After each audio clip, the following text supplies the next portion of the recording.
তেখেতে কিয় বাৰেপতি কৈ থাকে মই নাজানো। আমাৰ দলেতো কেতিয়াও কাৰো লগত নহ'ব বুলি কোৱা নাই। আজি লুৰিণজ্যোতি গগৈ ডাঙৰীয়াৰ লগত আমি যোৱাবাৰ মিত্ৰতা কৰিছিলোঁ। মই ভাবোঁ এতিয়াও সেই মিত্ৰতা অব্যাহত আছে।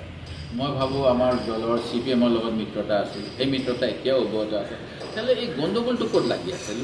অখিল গগৈ কিয় বাৰেপতি এনেকৈ কংগ্ৰেছক মই ভাবোঁ কি দম দি থাকে মই নাজানো। মই তাতকৈ বিশেষ নকওঁ, কিন্তু যিটো কথা কৈ আছে তেওঁ ৰাইজৰ মাজত এটা ভুল ধাৰণা দিব বিচাৰিছে যে কংগ্ৰেছে কোনো মিত্ৰতা নকৰে। মই ক'ব পাৰোঁ অখিল গগৈৰ লগত কি হৈ আছে সেই বিষয়ত মই ক'ব নোৱাৰোঁ।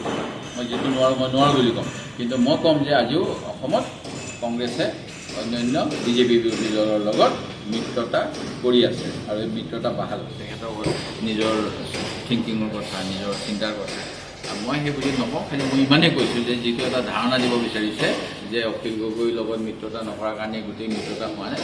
মই কওঁ আজিৰ তাৰিখত অসম জাতীয় পৰিষদ, CPI-ML এইবিলাক দলৰ লগত আমাৰতো মিত্ৰতা চলি আছে, অন্য দলৰ লগতো মিত্ৰতা আছে। কোনোতো এনেকুৱা সংবাদ মাধ্যমৰ আগত প্ৰতিক্ৰিয়া ব্যক্ত কৰা নাই। সেই গতিকে মই অখিল গগৈৰ কোৱা কথাখিনি 100% শুদ্ধ নহয় বুলি আপোনালোকৰ যোগেৰে ৰাইজক মুখ্যমন্ত্ৰী কোনোৱে হাইকমাণ্ডে কোৱা প্ৰথম কথা।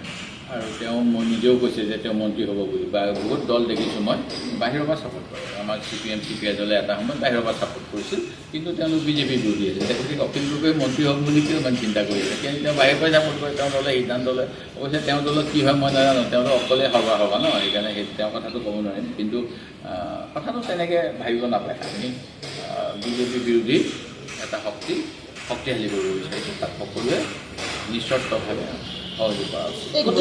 তেখেতে কিয় বাৰেপতি কৈ থাকে মই নাজানো। আমাৰ দলেতো কেতিয়াও কাৰো লগত নহ'ব বুলি কোৱা নাই। আজি লুৰিণজ্যোতি গগৈ ডাঙৰীয়াৰ লগত আমি যোৱাবাৰ মিত্ৰতা কৰিছিলোঁ। মই ভাবোঁ এতিয়াও সেই মিত্ৰতা অব্যাহত আছে। মই ভাবোঁ আমাৰ দলৰ CPM-ৰ লগত মিত্ৰতা আছিল, সেই মিত্ৰতা এতিয়াও অব্যাহত আছে। তেতিয়াহ'লে এই গণ্ডগোলটো ক'ত লাগি আছে? অখিল গগৈ কিয় বাৰেপতি এনেকৈ কংগ্ৰেছক মই ভাবোঁ কি দম দি থাকে মই নাজানো। মই তাতকৈ বিশেষ নকওঁ, কিন্তু যিটো কথা কৈ আছে তেওঁ ৰাইজৰ মাজত এটা ভুল ধাৰণা দিব বিচাৰিছে যে কংগ্ৰেছে কোনো মিত্ৰতা নকৰে। মই ক'ব পাৰোঁ অখিল গগৈৰ লগত কি হৈ আছে সেই বিষয়ত মই ক'ব নোৱাৰোঁ। মই যিটো নোৱাৰোঁ মই নোৱাৰোঁ বুলি ক'ম, কিন্তু মই ক'ম যে আজিও অসমত কংগ্ৰেছে অন্যান্য BJP বিৰোধী দলৰ লগত মিত্ৰতা কৰি আছে আৰু এই মিত্ৰতা বাহাল আছে। তেখেতৰ নিজৰ থিংকিঙৰ কথা, নিজৰ চিন্তাৰ কথা মই সেই বুলি নকওঁ। খালি মই ইমানেই কৈছোঁ যে যিটো এটা ধাৰণা দিব বিচাৰিছে যে অখিল গগৈৰ লগত মিত্ৰতা নকৰাৰ কাৰণে গোটেই মিত্ৰতা হোৱা নাই।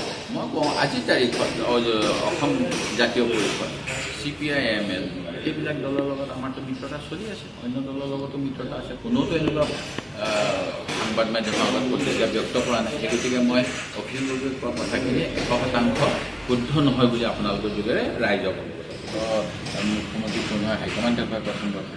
আৰু তেওঁ মই নিজেও কৈছে যে তেওঁ মন্ত্ৰী হ'ব বুলি, বা বহুত দল দেখিছোঁ মই বাহিৰৰ পৰা ছাপোৰ্ট কৰে। আমাৰ CPM CPI দলে এটা সময়ত বাহিৰৰ পৰা ছাপোৰ্ট কৰিছিল, কিন্তু তেওঁলোক BJP বিৰোধী আছিল। গতিকে অখিল গগৈ মন্ত্ৰী হ'ব বুলি কিয় ইমান চিন্তা কৰি আছে? কিন্তু তেওঁ বাহিৰৰ পৰাই ছাপোৰ্ট কৰে, তেওঁ দলে সিদ্ধান্ত লয়।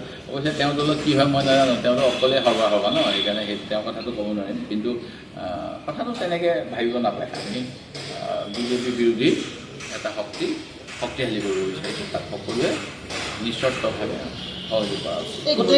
যিকোনো খবৰৰ বাবে যোগাযোগ কৰক 7099017330 লগতে 7099017110 নম্বৰত।